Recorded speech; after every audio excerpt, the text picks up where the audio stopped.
Welcome to the Friday Fraudster podcast. Join them as they discuss sad, funny, and sometimes disturbing fraud stories.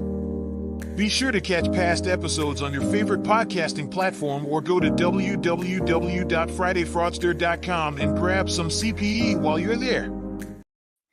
Well, hello everyone, and welcome to episode number 118 of the Friday Fraudster. Dude, you're getting a stolen Dell. And while I'm here, I just want to invite you guys to the next few episodes of the Audit Bites podcast. Episode number 46 next week, October the 10th. Stop auditing after the fact. Episode number 47 on October the 24th. Board governance gone wrong. And on November the 7th, why communication skills are so important for internal auditors. Why communication skills are so important for internal auditors. Now, before I bring on this week's special guest, got something else I want to talk to you guys about. Who's going to be the next special guest on the Friday Fraudster?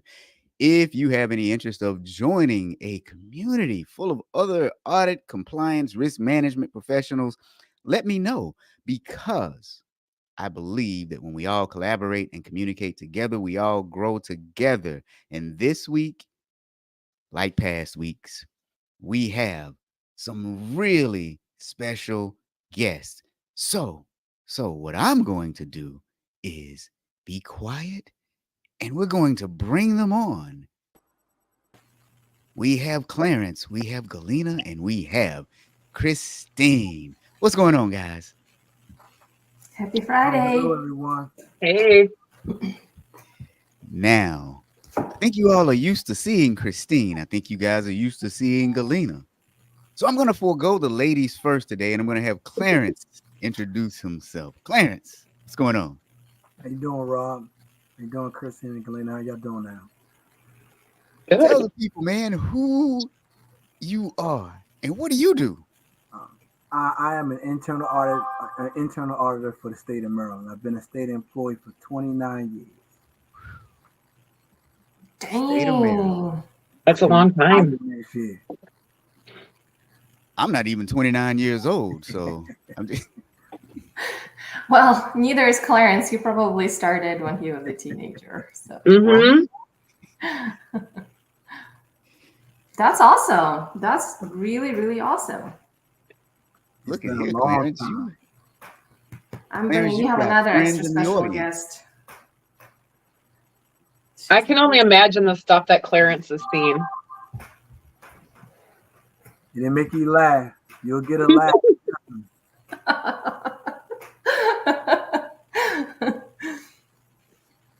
Rob I'm sure came one Clarence- time and did a training class for us, and he got an eye for us. Uh-oh, I'm hearing an echo. Anybody else hearing an echo? I am not.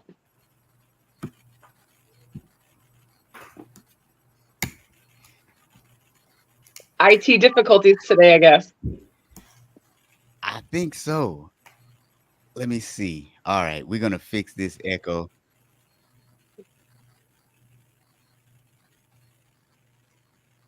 So nobody else is hearing the echo besides me? No. Oh, boy. All right.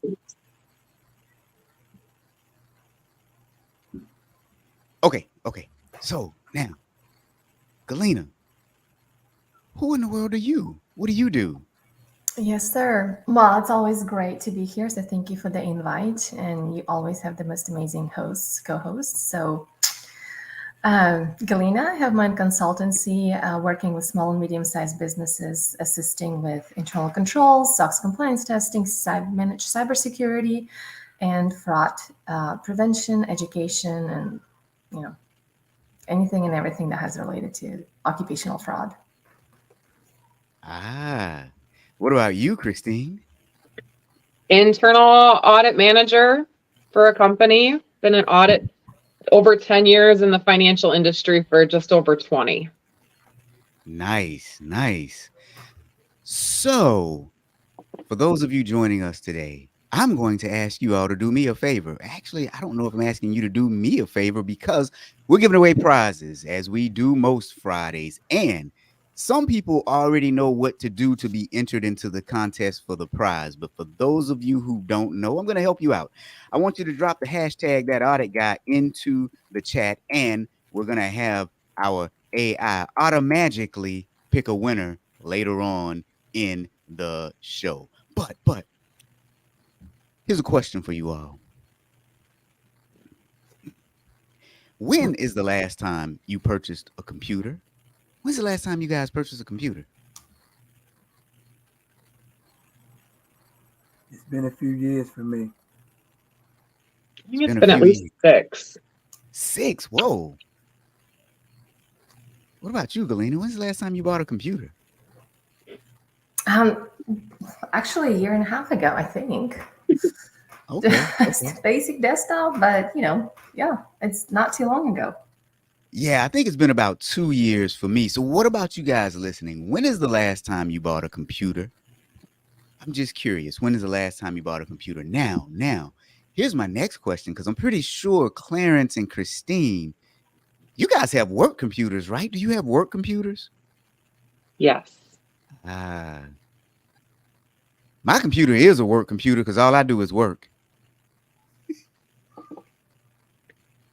So, I mean, the most recent computer I received was less than a year ago for my job, and it was shipped directly to my house with my monitors, and because we are the company I work for is more remote, if anything. So everything was shipped to me. Oh, nice. What kind of computer was it? It's actually a Dell computer. Stop. I wasn't even looking at it until, with your title for the thing, and also I look over and there's the shiny little Dell emblem underneath the monitor. Wow. Mm-hmm. Well, back in the day, Dell and HP, those were the computers to have. And then they did a lot of corporate deals. And so most corporations either have HP computers or Dell computers. Yep. Yeah. Mm-hmm. Yeah. I bought a computer a couple of years ago. I think it was like $1,200. So they're kind of expensive, right? Yes. Galena's like, yes, I had to buy my own. Yeah, I know. Christine is like, I don't know, but I would think, I do remember buying my first laptop right out of high school because I had this crazy dream that someday I was going to be a graphic designer. So I bought the best computer, and I bet you I dropped about $2,000 on it. Oh, wow. Yeah. Granted, many, many years ago, not a lot of people had laptops. So laptops was the new fancy thing. Everybody else had, your towers and stuff. So yeah. Now my first computer was what was it? The VIC-20 or the Commodore 64 way back in the day. Yeah. Putting in those floppy disks and telling it to run, right? God, yes. But now I have an HP. So I like HP computers. Yeah. So let's go to our audience real quick. We got a lot of people here. We got Stephanie saying hello from Idaho. Wait a minute. Happy birthday. Wait a minute. Stephanie, it's your birthday?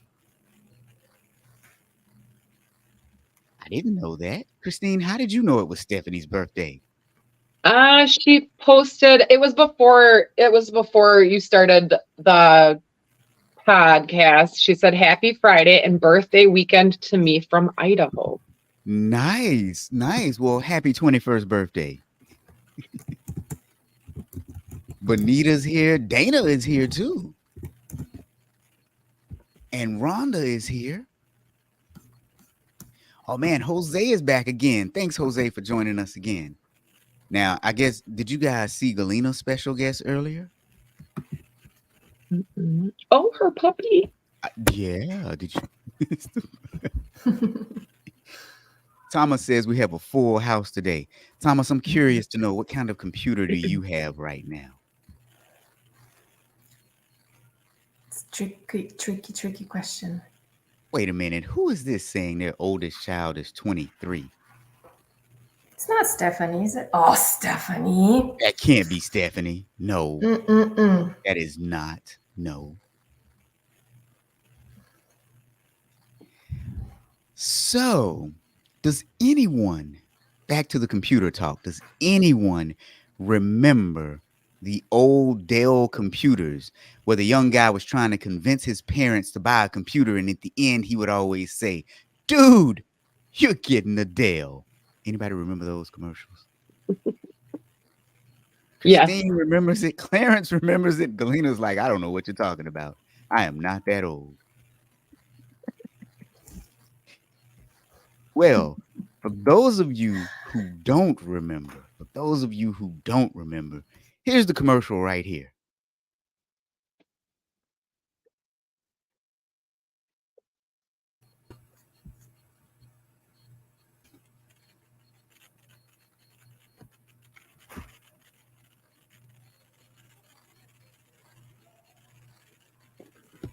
And look at that computer, you all.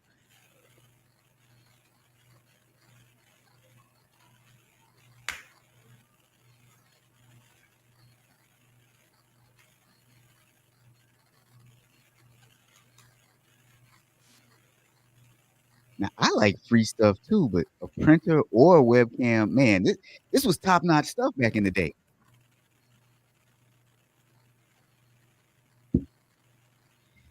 Wait, did anybody else see that said 1995 on it? Okay.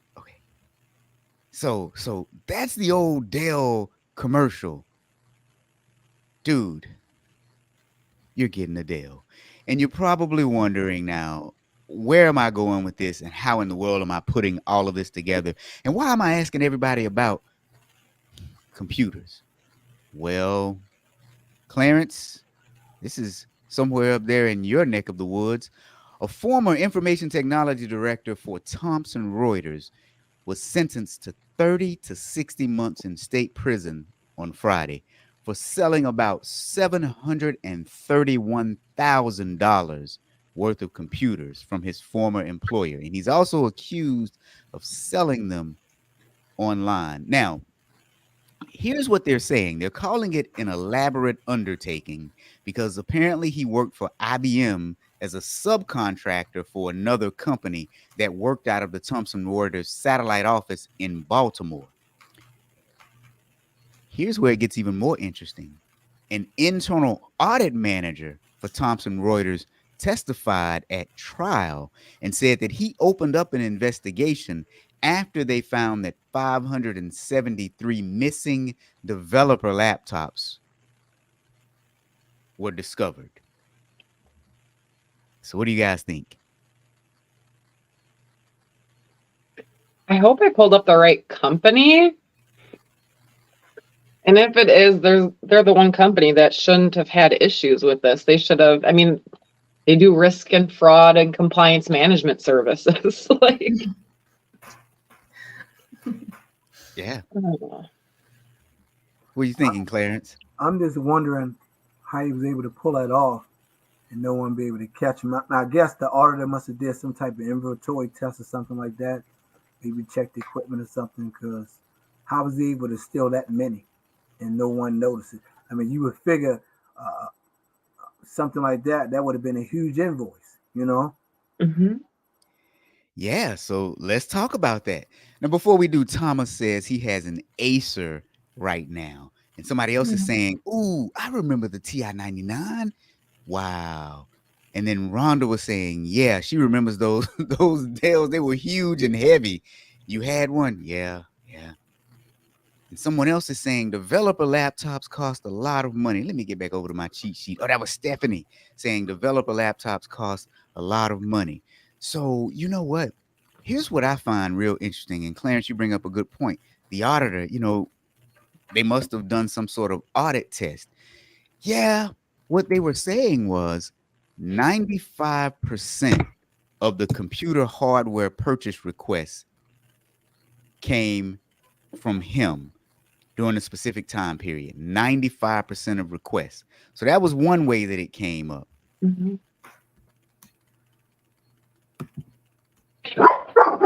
Oh, sorry, that was Wow, my I'm dog. I shocked. think somebody's home. That scared me. I'm sorry. She heard the amount and was like, "What?" Right.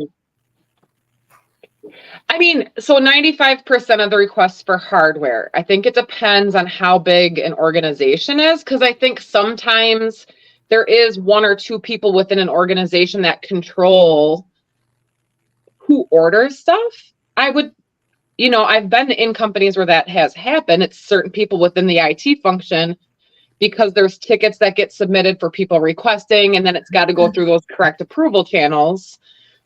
But I agree with what Clarence said, is that's a lot. Yeah. Now, that's a good point.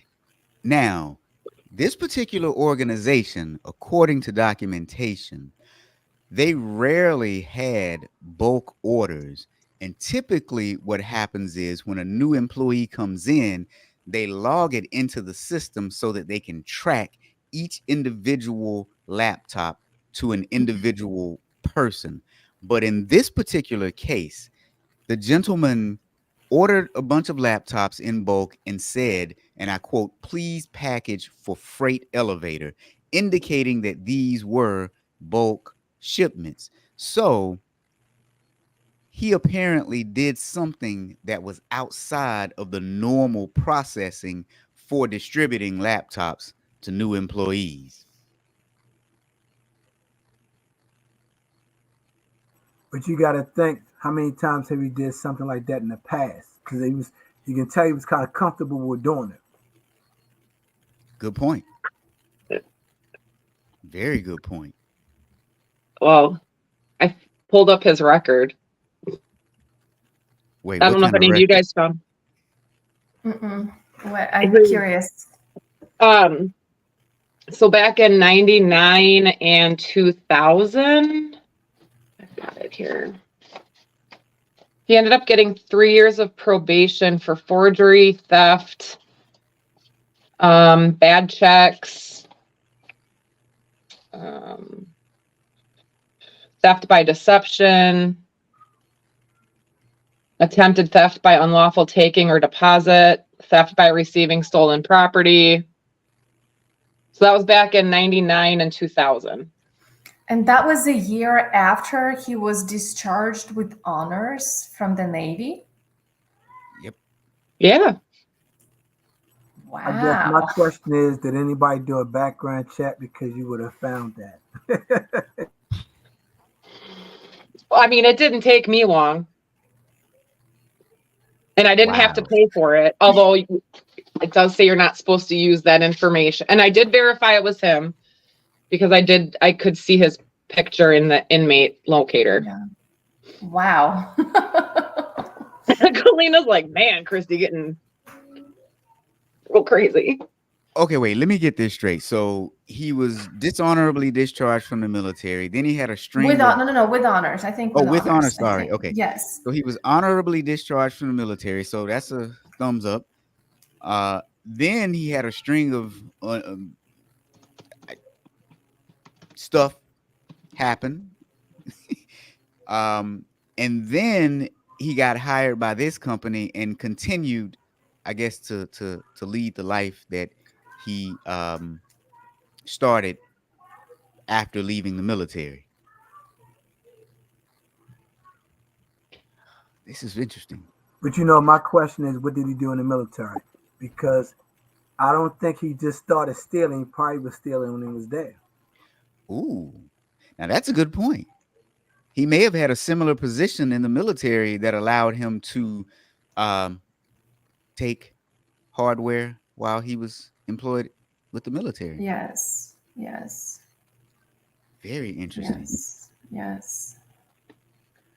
So how long did it take for the company to sort of realize? Is it about a year or so? So they're saying that he worked for the company between January of 2018 and May of 2019. Mhm. Um, and so he was just convicted. So I'm guessing it's sometime between 2020 and 2021 is when they investigated, found it, served him, and went through the legal process. Actually, you know what? I found it. They executed a search warrant on his home June 13th of 2019. So quickly, right after, so maybe they put him on a leave of absence, potentially, and then quickly moved to try to figure things out. Okay. Yeah. Well, he didn't waste any time. I mean, he started right after he started. He's like, "Oh, good gene. Okay." Well, and he had to have had some guts to do it, because at first my thought was tracking of the assets purchased, which they had a system in place. He just Right. never updated it.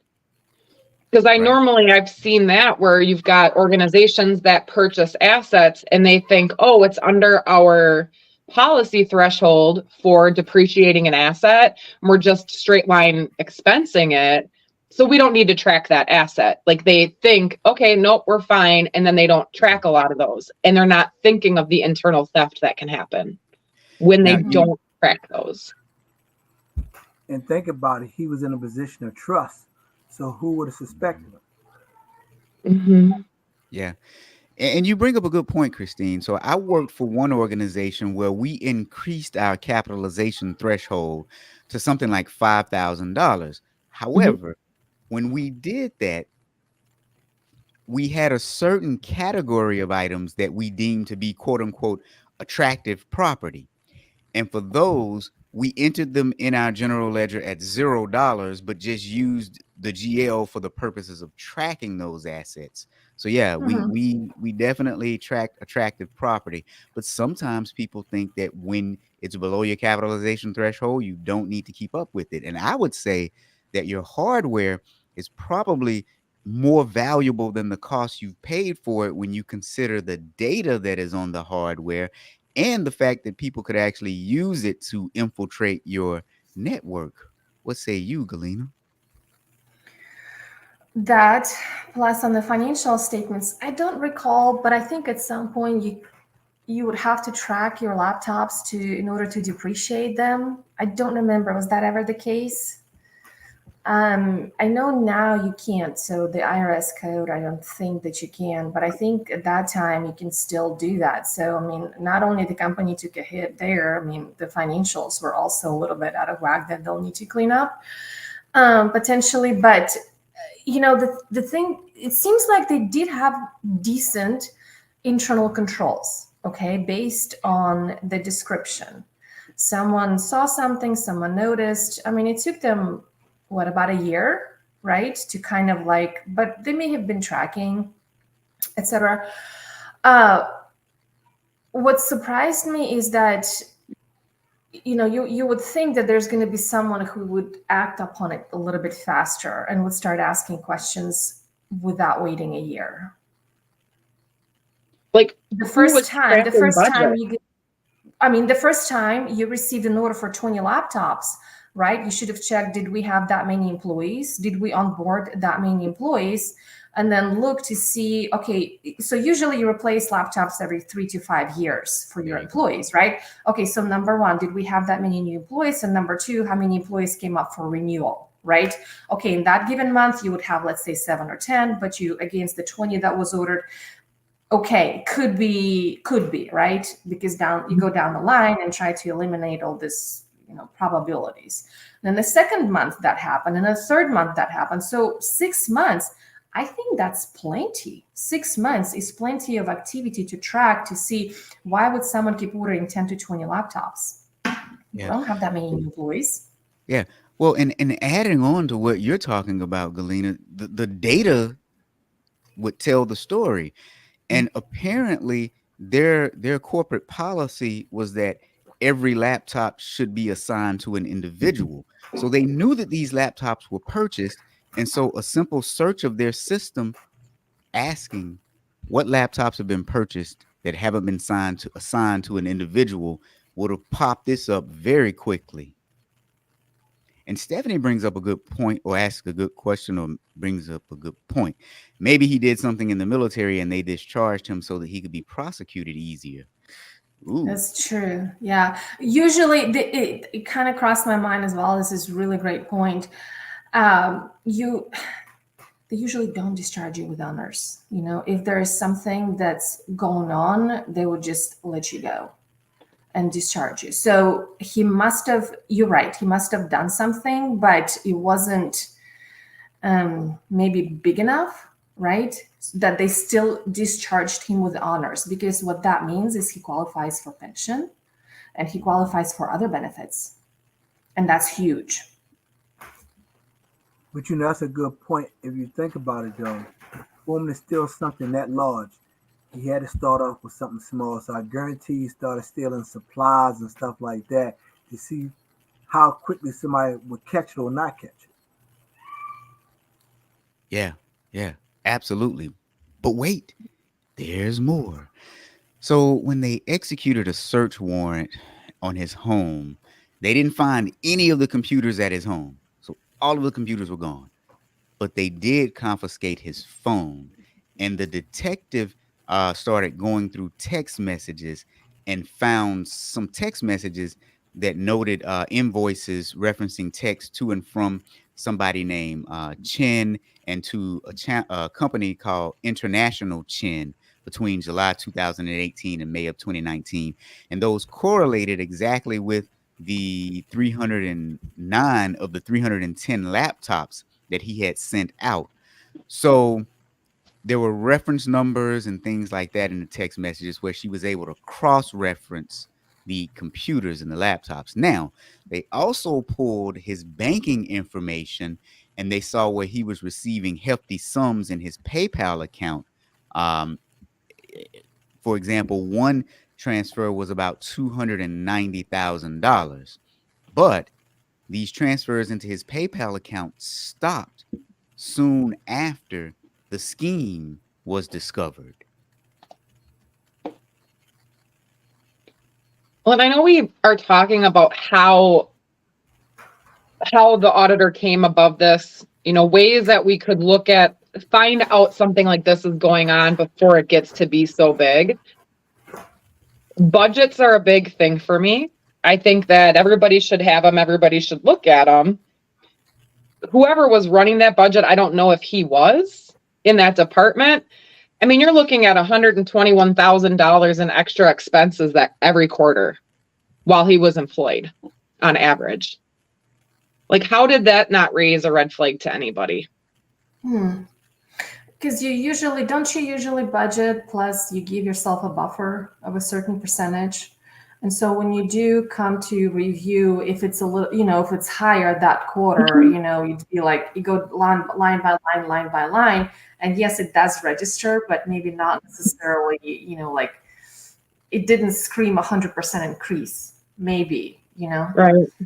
Usually those those like management discussions happen at the end of the year, right? When you start going over the budget for next year and you compare complete budget to actuals. You know, I'm just thinking that yes, it was a red flag, but it probably wasn't big in your face red flag. Right. But you know, everybody brings up a good point. You figured the amount of spending that he was doing, somebody should say, wait a minute, what's going on in that department? Even though he was head of IT. I mean, if he's spending crazy like that, somebody should have been like, that's probably what triggered the auditor. Like, let's take a look at his department. Something wrong. Like the controller, somebody in accounting, profit and loss, if they have a P&L department. Yeah, you think. Yeah. Or it could have been an employee that was upset and said something. I'm just curious. This is like a truly hypothetical, but going back to Christina, what you had said about the budgets, he started in January, right? And usually you do the budgets, you know, before like the year before, but maybe they were doing them, let's say February or something. And since he was in a higher up position, he probably anticipated that he's not going to live off his salary and maybe bumped up, He said, you guys have sucky computers. We need new computers, Now, This is a stretch, but. Now, there's a little bit more to the story, but before we get to the more, I want to give everybody a chance to enter the drawing. So, if you would like, this week, we're actually going to give away an I Love Audit mug. So if you'd like a chance to win the mug, drop hashtag that audit guy into the chat. No spaces, just that audit guy. And because there is a delay, I'm going to, give us a little bit of time for everybody to drop it in who wants to be entered.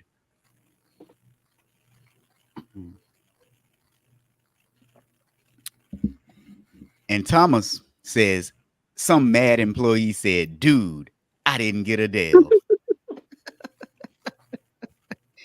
Oh, my goodness. Oh, now Thomas says it's a fantastic mug. Yes, Thomas has his mug.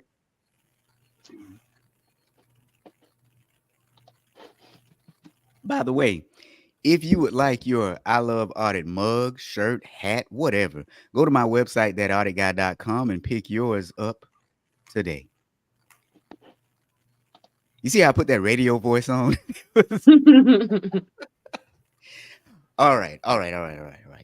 So, without further delay, let's get on to the drawing. Oh, wait a minute. There we go. It says only 3 entrants, but I know that's wrong. Sometimes it's more than that, and it just takes it a minute to update. So let's get ready to rumble. Oh, wait a minute. Nope, that's the wrong saying. Drum roll, please. Nah, here we go. Oh, I can't win. Why is my name? Oh, because I dropped the hashtag in there for everybody else.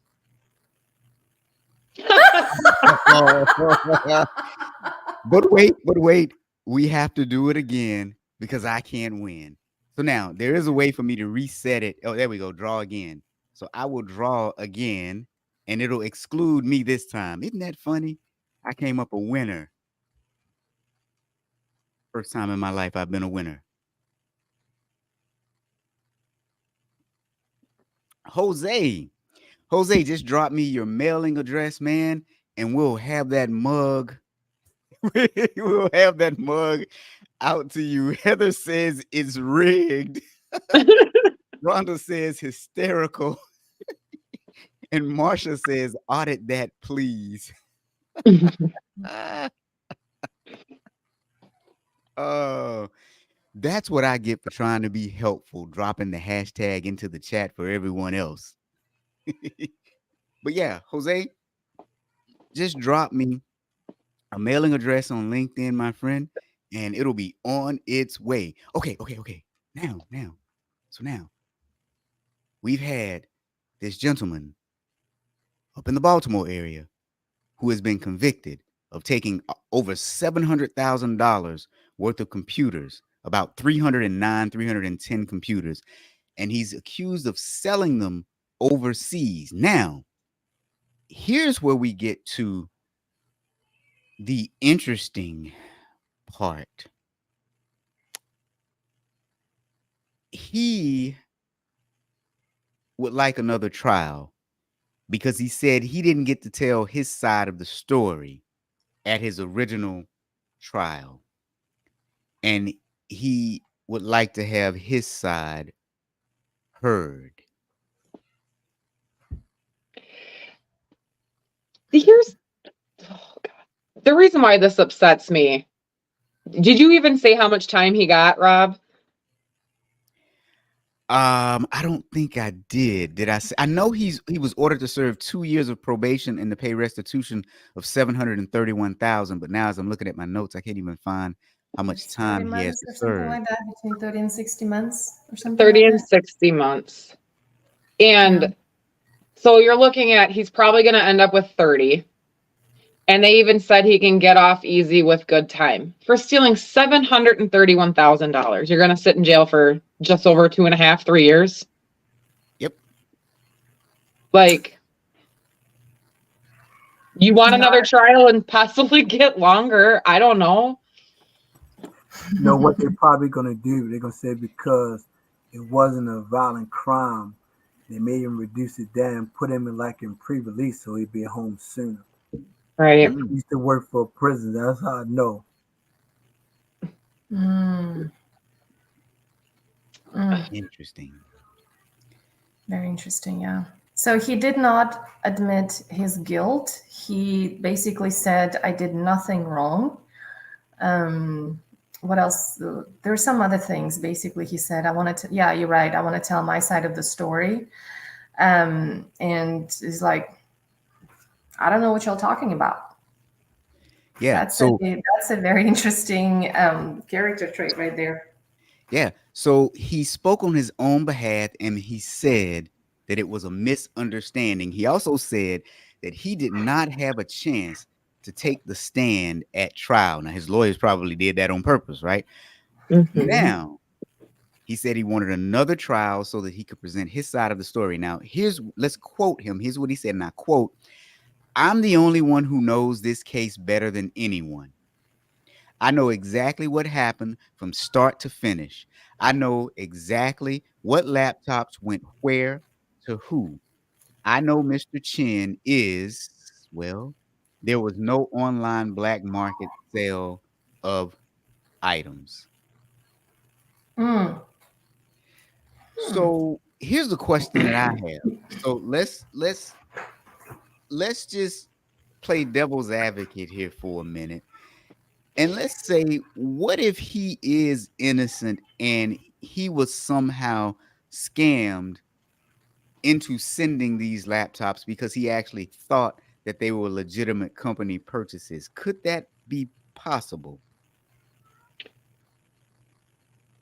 I would be turning over all of those communication that I had with the scammer over to my attorney and hoping they could do something with it. Well, there is that PayPal account situation, right? Mhm. So if someone, I mean, your name is attached to that PayPal account. But you gotta would look be- at it too. Is he the one that does the selling for his company? So if he's not the person to do the selling, he's not the salesman for his company, I would just shoot a hole all in that. But depending on if he got a good lawyer, depending on how they spend it. Mhm. It's not his first rodeo. He has learned, so to speak, the system being in the government, right? Because he was in the government, so he probably did, come across the judicial system, in the military. But we all know that the military is probably even more stringent.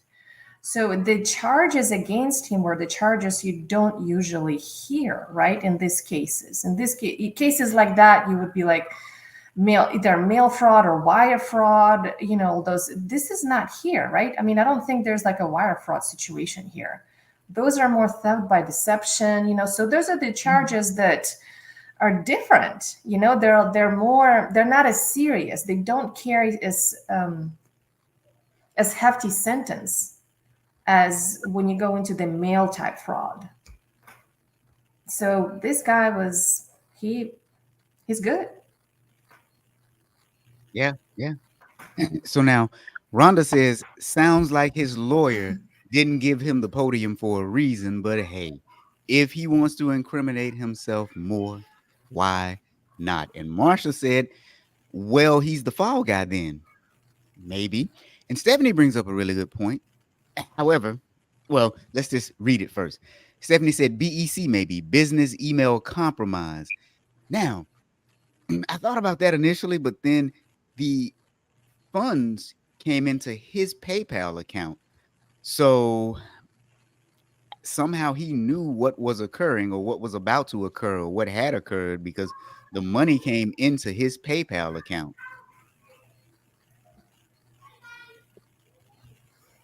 Yeah, I mean, how do you That's explain that? something that you can't really deny, right? I mean, Mhm. if it is a business email compromise, then funds do not go into your account. Yeah. We know that. But you know what he has done, though, is he has gotten people to cast at least a little bit of doubt. Because if you look at today's environment, we've had a series of incidents recently where people have been accused of certain things, and we found out later that they did not do those things. More recently, a baseball player who was accused of certain things, and then for Mhm. 2 years, he went through the mud, and when the evidence came out, he did not do it. So maybe he was set up, or maybe this is just a ploy to capitalize on our current environment of being very skeptical of certain things that happen in the legal system. If he just went to gotten the money deposited into his PayPal, I'm sure he would be able to swing it a little easier, even with this past charges that he had. But I think that was probably the nail in the coffin, is he reaped the monetary benefit from the sale of those computers. Yeah. He should have gotten it in Bitcoin. That's right. That is right. In all seriousness. Yeah. Think about it too. Think about it. Like you said, if he wants another trial, he's going to spend it because he's a veteran. So everybody's going to say, oh, he couldn't have did that. He's a veteran. You know what I mean? He cast doubt on someone who served the country. So he's going to try to find a way to spend it. If he gets a good lawyer, again, they're probably going to get it reduced down where he'd be on home detention. And if the charges are dropped against him, then it's not on the record, right?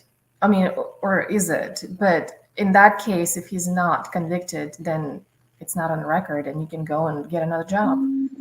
It would be even more financial responsibilities. Oh, yeah, you're right. You're absolutely right. Right. I mean, granted, you kind of know that people don't do background checks,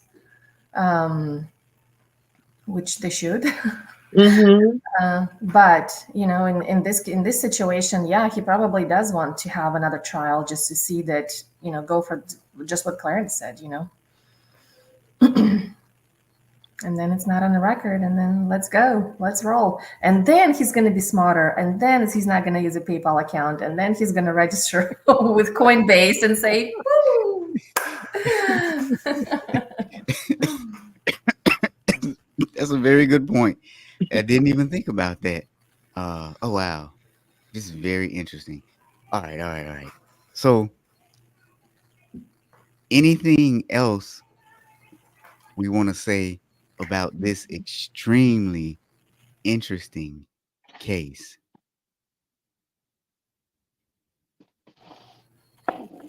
Mm-mm. I mean, I just think he knew what he was doing. He moved anywhere from 500 to 700 computers. Not a light task. Yeah. He knew what he was doing. I mean, he already had the buyers, right? It's not like he thought about it, was trying to find someone, you know, where I can sell them off to, whatever. He already had the buyers, right? Mm-hmm. Yeah. So everything was set up right off the bat, and yeah. And his Very past interesting. history don't help him either. The things he did in the past after he got out of the military don't help him either. Right. You know, here's one thing that I wonder. So in the PayPal account, there was a $200 and some odd thousand, but they're saying the total amount of the laptops was $733 or $31,000. Normally, they confiscate property or cash, and it's usually somewhere close to the amount once you add up all the property and the cash. So where's the rest of the assets? Well, I think that they were talking about one of the tranches, so to speak, you know, in the PayPal account. I think there is more than just that one. That's how they came up. So I think the value of the computers plus what was in the PayPal account, that happened also. Okay. Gotcha. Yeah, because that was just something that I was just wondering. But yeah, it's a good point. Wonder Well, what he spent it on. that's what I'm wondering. Well, so as we are coming to a close, if you want to be a guest host, just drop me a message on LinkedIn and we will hook that up. We've got the episodes planned out for the next several weeks. You know what? Ooh. Anybody want to know? I did this one time before. Anybody want to know the title of the next 2 episodes? Anybody want to know the title? Christine's like, yeah, I want to know. Okay, so next week's episode, the title is You Gotta Account for the Money. Mm. And the week after, wait a minute. Let me take a look at the week after to make sure this is what I want the title to be. It may not be snarky enough. Yeah. The week after next, the title is You've Got Mail. Ooh. You know what's funny with that title? Some people immediately know exactly what that means, and then other people are just like, eh? It was a good movie. Right? And it was a good company while it was good until it became bad. Aha. And for our friends in Canada, yes, happy Canadian Thanksgiving. Yes.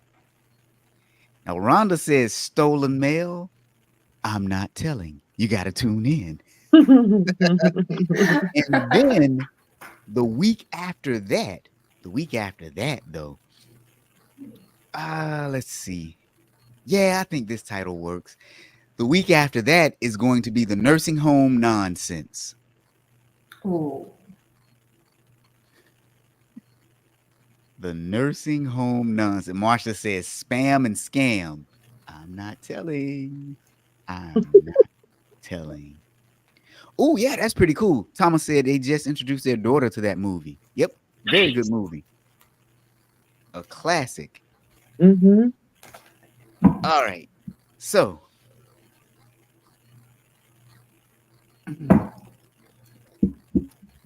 happy Thanksgiving to all of our Canadian listeners. Thank you for joining us on this episode of the Friday Fraudster. And if you are an IIA chapter and you need a trainer, you know who you need to call.